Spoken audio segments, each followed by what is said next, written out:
Yo, what's up guys, welcome to a brand new Clash Royale video, and in today's video we have two main parts. The first part I'll talk about the Night Witch, and then the second part I'll introduce you guys a Beatdown deck.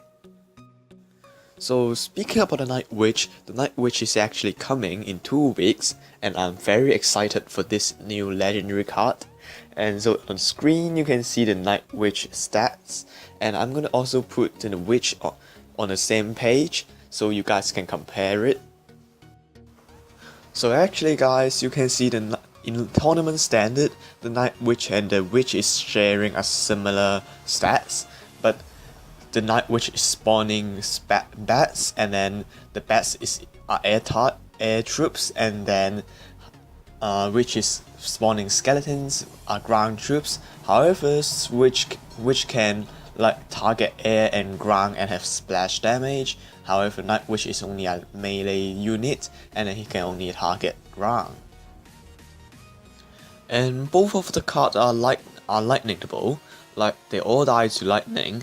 And a Night Witch actually have a higher spawn speed, like 5 seconds, while Witch have a spawn 5 seconds. And Night Witch has a much lower hit speed, 1.5 seconds. It is more than double, and the speed is the same. And then the damage of a Night Witch is actually greater, and the damage per second DPS is also greater. So the hit point of the Night Witch is actually like 10% more. So which card is better? So I would say Witch is a better defensive card. Like the spawn skeletons can help you distract some ground units like E-Bobs, and maybe something like Lumberjack, or Princess, you can defend it very well with the skeletons, and also with the splash damage. They can also deal with some minions or like Scummy. And while offensively, I would say Night Witch is better because his stats is air targeting. Air troops. So your opponents will get more trouble on dealing with your bats. And also the Night Witch have a higher DPS, and the spawn rate is also higher, so more bats will come out and help you to kill the tower. So offensively, Night Witch is better, but defensively, Night Witch get a little bit problem. Like he don't really can serve as a tank because he don't have a HP like the Knight, and also like the bat cannot distract your opponents, and also the Night Witch has only a melee range, so he cannot like kill the support troops behind, or he don't have splash damage. So all in all, Witch is better in defensively, and Night Witch is better offensively. So before we jump into the main part of the video, be sure to subscribe to the channel if you are new.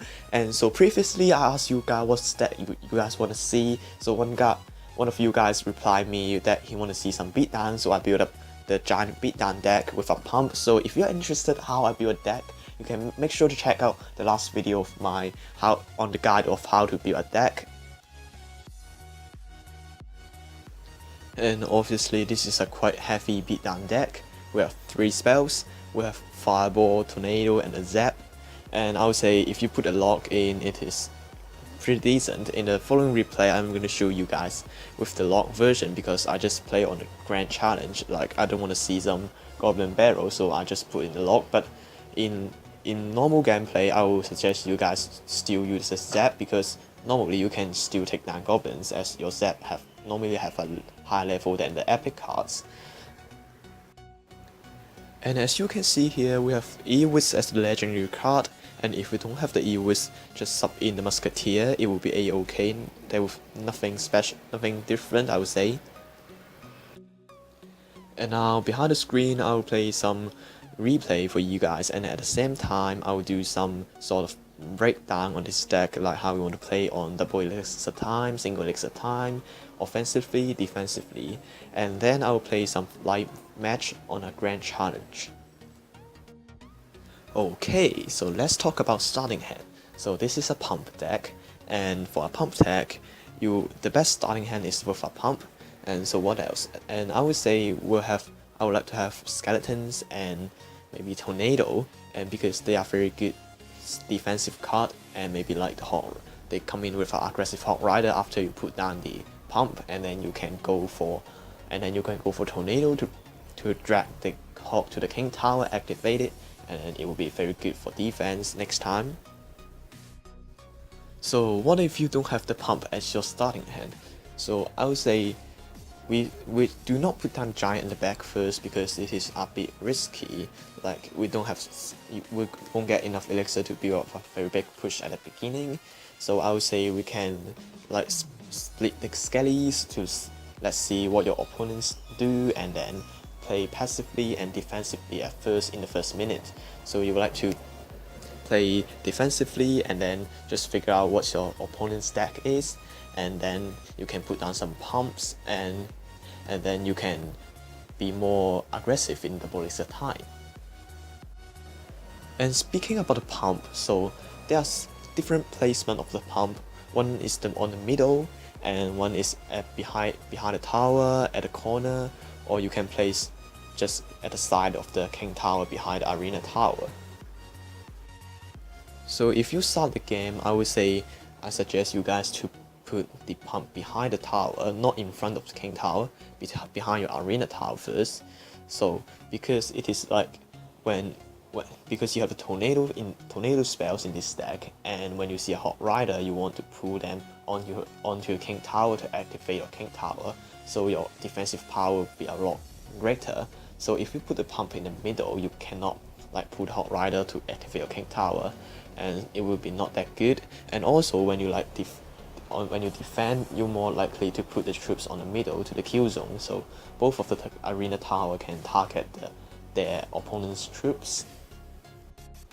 However, when you know your opponent is playing graveyard deck, you have to put your pump in front of your King Tower, because you don't want some rocket damage on your Arena Tower. It will be very bad, like more than 400 to 500 damage each time. It will be very bad. So if your opponent's rocking a graveyard deck, you want to put your pump in the middle, because if you put it behind the Arena Tower, the skeletons will actually kill the pump. So that's not what you want to see. And also, last thing, and the miner deck. So if you're playing a miner, you have to put it in the middle again, because you can have two tower targeting the miner at the same time, so he cannot do that much damage on the pump. So what are we gonna do in single elixir time? As I say, we have to play passively, just kind of feel out what your opponent's playing, and play this defensively, synergized by the Tornado Executioner combo. You can take down most of the big push.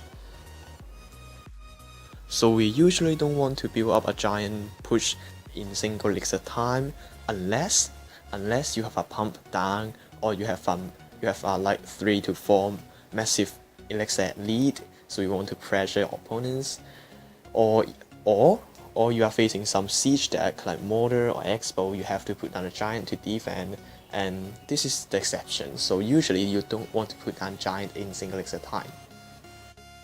So in double elixir time, and as a beatdown deck or a pump deck, this deck is 3.8 in average, so it is not that expensive. So you can actually like constantly playing giant to pressure your opponents, and then you have some like executioner. If maybe executioner can survive to push, and then you can like kind of build up your troops and then constantly pressure your opponents and overwhelm them with the giant.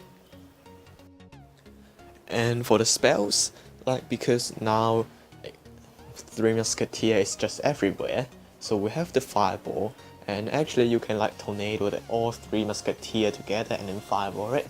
It should kill them all, and it will be like a 2 elixir advantage, 2 elixir positive elixir trade, you say. And yeah, so I decided to put down the fireball in the deck. This is the reason. And also you can, if you see a pump in your opponent, if you see your opponent put down a pump, just go ahead and fireball it, because you never want to let them build up elixir lead in, and it will be a big trouble if they have a pump down and if you don't. And that's all of the breakdown, and let's focus on the replay. So the Giants going down the lane, and he have a decent counter push, and we can see that our towers will actually have a disadvantage now because the tower, we have lower HP on the tower, but that will be okay because we will start getting elixir lead, and our opponents just overcommitted. He spent a lot of elixir, and then so we are just gonna with defend first, and this goblin gang is just totally gone. You can see that, and we can go a counter push. So executioner and the giant counter push is very good. And take a look on the graveyard. You never ever want to put a naked graveyard except you have a very big elixir lead and you have nothing to do. And this poison is also very bad. It's actually just poison for nothing, I would say.